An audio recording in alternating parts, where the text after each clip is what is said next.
Hello everyone, मेरा नाम है गोपाल सोमानी। आज के इस वीडियो में हम इंटरनल रिकंस्ट्रक्शन का एक सेकंड पार्ट देखेंगे। लास्ट वीडियो में हमने डिस्कस किया था कि जब शेयर कैपिटल में क्या क्या एडजस्टमेंट होते हैं इंटरनल रिकंस्ट्रक्शन के टाइम, मतलब ऑल्ट्रेशन होता है, रिडक्शन होता है, सरेंडर ऑफ शेयर्स होता है, वेरिएशन इन राइट्स होता है। तो वो हमने लास्ट वीडियो में देखा था। इस वीडियो में हम बाकी एडजस्टमेंट देखेंगे कि क्या क्या एंट्रीज होती है और किस तरह से होती है। ठीक है, तो हम स्टार्ट करते हैं बाकी एंट्रीज के साथ, जर्नल एंट्रीज के साथ। तो जैसा मैंने बताया था कि क्या होता है इंटरनल रिकंस्ट्रक्शन में, हम हमारे जो लॉसेस होते हैं उनको राइट ऑफ करते हैं और उसके बदले में कई बार कैपिटल रिडक्शन होता है। ठीक है, तो कैपिटल से रिलेटेड एंट्रीज हमने देख ली। तो हम देखते हैं कि बाकी जर्नल एंट्रीज क्या होती हैं। तो जो हमारे बुक्स में लॉसेज आ रहे हैं, जैसे P&L लॉस है, फिक्टिशियस एसेट है, गुडविल गुडविल भी अगर कंपनी लॉसेज में है तो गुडविल का वैसे वैल्यू होती नहीं है। तो जो भी हमारी गुडविल है या और कोई फिक्टिशियस एसेट है, लॉसेज है, वो हमें क्लोज करने होते हैं। तो उनको क्लोज करने के लिए पहले हम क्या एंट्री करेंगे? ठीक है, इन्हें क्लोज करना है। ठीक है, तो ये सब असेट होते हैं, डेबिट होते हैं। इन्हें क्लोज करने के लिए हमें क्रिएट करना पड़ेगा। तो to goodwill, to P&L, to fictitious asset, fictitious asset. ठीक है, ये हम क्रिएट करके इन्हें क्लोज करेंगे। अब मैंने बताया था कि हम एक नया अकाउंट क्रिएट करते हैं, कैपिटल रिडक्शन या रिकंस्ट्रक्शन अकाउंट। तो सारी एंट्रीज, सारे एडजस्टमेंट उसके थ्रू होते हैं। तो ये क्रेडिट हो रहा है तो डेबिट हो जाएगा कैपिटल रिडक्शन, कैपिटल रिडक्शन या रिकंस्ट्रक्शन अकाउंट। तो ये हमारी पहली एंट्री है, तो हम ये क्लोज करेंगे। ठीक है, अब क्या होता है, यहाँ पे अगर हमारे रिजर्व है कुछ, तो ये रिजर्व भी उन अगर लॉस को सेट ऑफ करने के काम में आते हैं, तो ये रिजर्व अकाउंट में हमें क्लोज करना है। तो रिजर्व को क्लोज करेंगे, लायबिलिटी देंगे, क्लोज करने के लिए डेबिट करेंगे रिजर्व। तो reserve account debit to capital reduction. तो अभी हमने हमारे लॉस राइट ऑफ कर दिए। अगर कोई रिजर्व लॉस को सेट ऑफ कर रहे हैं वो हमने क्लोज कर दिए। ठीक है, अब क्या होता है, असेट का रिवैल्यूएशन होता है। ठीक है, अब रिवैल्यूएशन के टाइम अगर असेट की वैल्यू बढ़ती है या कम होती है, उस अकॉर्डिंग हमें एडजस्टमेंट करना है। सपोज हम फिक्स्ड असेट का रिवैल्यूएशन करते हैं और उसकी वैल्यू बढ़ जाती है। अब असेट डेबिट होता है और उसकी वैल्यू बढ़ रही है तो उसको और डेबिट कर देंगे। Fixed asset debit, debit to, सारे एडजस्टमेंट इस अकाउंट के थ्रू होंगे, कैपिटल रिडक्शन या रिकंस्ट्रक्शन, या रिकंस्ट्रक्शन। ठीक है, अगर वैल्यू कम हो रही है, यहां तो हमारी वैल्यू बढ़ रही है, अगर कम हो रही है तो रिवर्स एंट्री हो जाएगी, capital reduction debit to fixed asset. ठीक है, अब कई बार क्या होता है कि जब हम रिवैल्यू करते हैं या डेटर्स वगैरह को देखते हैं, इन्वेंट्री का वैल्यूएशन करते हैं, तो हमें ये पता चलता है कि कई डेटर्स जो है वो हमारे कुछ बैड डेट्स हो रहे हैं, या इन्वेंट्री की वैल्यू उतनी नहीं है जितनी हम एक्सपेक्ट कर रहे थे। तो सेम अगर बढ़ रही है, सपोज अगर इन केस में हम देखते हैं कि डेटर्स हमारे कुछ बैड डेट्स हो रहे हैं, क्या कुछ ऐसे डेटर्स भी हमें पैसे नहीं देंगे। ठीक है, सपोज वैल्यू थी उनकी 100, अब हमें लग रहा है कि 80 रियलाइज होगी। ठीक है, तो हमें डेटर्स को कम करना है, तो टू डेटर्स, या अगर इन्वेंट्री की वैल्यू कम हो रही है तो टू इन्वेंट्री डेबिट किसको करेंगे, कैपिटल रिडक्शन को। तो कुल मिला के कोई भी असेट है, अगर उसका रिवैल्यूएशन हो रहा है, वैल्यू बढ़ रही है, कम हो रही है, या हमें पता चल रहा है कुछ डेटर्स पैसे नहीं देंगे, या इन्वेंट्री की वैल्यू कम हो रही है, तो उसका एडजस्टमेंट जो भी जनरल एंट्री वो हम कैपिटल रिडक्शन के थ्रू करेंगे। ठीक है, तो यहाँ हमारे डेटर्स वगैरह कम हो रहे हैं तो हमने कैपिटल रिडक्शन डेबिट करके इनकी वैल्यू कम कर दी, डेटर्स और इन्वेंट्री की। ठीक है, और अब कई बार क्या होता है कि ये डिबेंचर्स या क्रेडिटर ये भी कुछ सेक्रीफाइस करते हैं।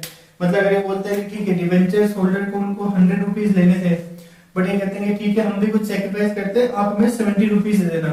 ठीक है, 100 के बदले 70 दे देना, और ये भी कुछ सेक्रीफाइस करते हैं कंपनी के लिए। ठीक है, तो अब इस केस में क्या होगा, अब डिबेंचर की वैल्यू भी हमें 100 की बजाय अब 70 पे लानी पड़ेगी। तो डिबेंचर की वैल्यू हमें कम करनी है, तो डिबेंचर की वैल्यू कम करने के लिए, डिबेंचर लायबिलिटी है, कम करने के लिए हम डेबिट करेंगे। तो हम करेंगे debenture debit to capital reduction. ठीक है, और अगर ऐसे अगर क्रेडिटर की वैल्यू भी कम होती है, वो भी कुछ पार्ट अपना सेक्रीफाइस करते हैं, उनको 100 मिलना तो वो कहते हैं कि हम 80 ले लेंगे, तो मतलब उनकी 20 रुपए कम करना है। तो ये लास्ट में डिबेंचर की एंट्री हमने 30 से कर दी, सेम हम क्रेडिटर्स के लिए भी एंट्री करेंगे, क्रेडिटर्स अकाउंट को डेबिट करेंगे टू कैपिटल रिडक्शन। ठीक है, तो ये एंट्री होगी। तो ये एंट्री जो है बिल्कुल ही नॉर्मल है, मतलब जो नॉर्मल जनरल एंट्री कर रहे हैं कि देखना है किसका बैलेंस बढ़ रहा है, किसका बैलेंस कम हो रहा है। बढ़ रहा है अगर लायबिलिटीज का बैलेंस उन्हें क्रेडिट करना है, अगर कम हो रहा है जैसे इसमें हो रहा है तो हमने डेबिट कर दिया और टू इसको कैपिटल रिडक्शन को कर दिया। अब जैसे कोई हमारी कंटिंजेंट लायबिलिटी है जो हमारे नोट्स में थी, सपोज 10 रुपए की, अब हमें पता चल रहा है कि लायबिलिटी हमारी कंफर्म हो गई और हमें पेमेंट करना ही पड़ेगा। तो सपोज अभी हमने पेमेंट नहीं किया है, अगर बस हमें एज ए लायबिलिटी रिकॉग्नाइज करना है इसे, तो इसे हमें बुक्स में एज ए लायबिलिटी क्रिएट करना पड़ेगा। तो अब लायबिलिटी क्रिएट करने के लिए हमारी लायबिलिटी बढ़ेगी, तो टू जो भी लायबिलिटी है उसका नाम टू लायबिलिटी, और डेबिट किसे करेंगे, कैपिटल रिडक्शन को 10 रुपए। ठीक है, तो इस तरह से हमें देखना है कि कौन कौन सी असेट है, लायबिलिटी है जिनका रिवैल्यूएशन हो रहा है, क्या रिवैल्यूएशन हो रहा है, बढ़ रहा है या कम हो रहा है, उस अकॉर्डिंग हमें ये एडजस्टमेंट करना है और ये एंट्रीज पास करनी है। ठीक है, कैपिटल के लिए जो भी उनका अल्टरेशन हो रहा है, रिडक्शन हो रहा है या सरेंडर हो रहा है, ठीक है, उस अकॉर्डिंग हमें उनकी एंट्रीज पास करनी है जो मैंने आपको लास्ट में बताया था, लास्ट वीडियो में। तो ये सब एडजस्टमेंट करने के बाद जब आप कैपिटल रिडक्शन अकाउंट बनाते हो तो कैपिटल रिडक्शन अकाउंट का कोई जो बैलेंस होता है, ये सब एडजस्टमेंट करने के बाद वो ट्रांसफर हो जाता है कैपिटल रिजर्व में।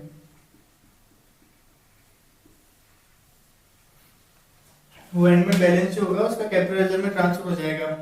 ठीक है, और जब आप नई बैलेंस शीट बनाओगे, जब भी रिकंस्ट्रक्ट होने के बाद, ये सब एंट्रीज होने के बाद, जो भी एडजस्टमेंट होने के बाद जब नई बैलेंस शीट बनेगी उसमें बैलेंस शीट में आपको एंड रिड्यूस लगाना पड़ेगा।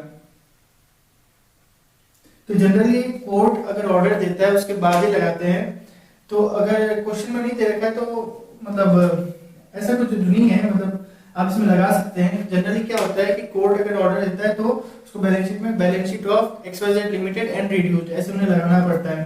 ठीक है, और एक और चीज है कि अगर फिक्स्ड एसेट का कोई भी, अगर फिक्स्ड एसेट रिवैल्यूएशन होता है और अगर उसकी वैल्यू कम होती है तो वो उनको बैलेंस शीट में आगे आने वाले 5 साल में दिखाना पड़ेगा कि वैल्यू जो भी उनका वैल्यूएशन हुआ है कि डेप्रिशिएटेड या revalued at the time of reconstruction, तो वो उन्हें एडिशनल अपने बैलेंस शीट में डिस्क्लोजर देना पड़ेगा। तो कैपिटल रिडक्शन का बैलेंस कैपिटल रिजर्व में ट्रांसफर हो जाएगा, मतलब उसकी एंट्री क्या होगी, capital reduction debit to capital reserve. ठीक है, और ये बैलेंस शीट में आपको एंड रिड्यूस लगाना है, और फिक्स्ड एसेट का जो भी हमारा राइट ऑफ होता है इस प्रोसीजर में वो हमें 5 साल तक शो करना है कि return of in the stream of reconstruction या इंटरनल रिकंस्ट्रक्शन। तो ये सारी एंट्रीज है और ये इंपॉर्टेंट डिस्क्लोजर है जो हमें करने होते हैं बैलेंस शीट में। आई होप आप लोगों को ये अकाउंटिंग प्रोसीजर क्लियर हो गया होगा। आप इसके क्वेश्चन करें, और अगर आपको कोई स्पेसिफिक डाउट आता है तो आप मुझसे पूछ सकते हैं, मैं आप कमेंट में मुझसे पूछें, मैं उसका प्रॉपर्ली आपको आंसर करूंगा। ठीक है, और ऐसा कोई टॉपिक है जो आपको लगता है एग्जाम पर्सपेक्टिव से इंपॉर्टेंट है और आप चाहते हो कि मैं एक्सप्लेन करूं, तो आप मुझे बताएं कमेंट्स में, मैं उसे सिंपली आपको बहुत ही सिंपल तरीके से आपको एक्सप्लेन करूंगा ताकि आपका कंसेप्ट क्लियर हो जाए और आपके एग्जाम के लिए वो मतलब अच्छे से तैयार हो जाए। ठीक है, और अगर आपको मेरे वीडियो अच्छे लग रहे हैं तो प्लीज लाइक एंड सब्सक्राइब करें। Thank you.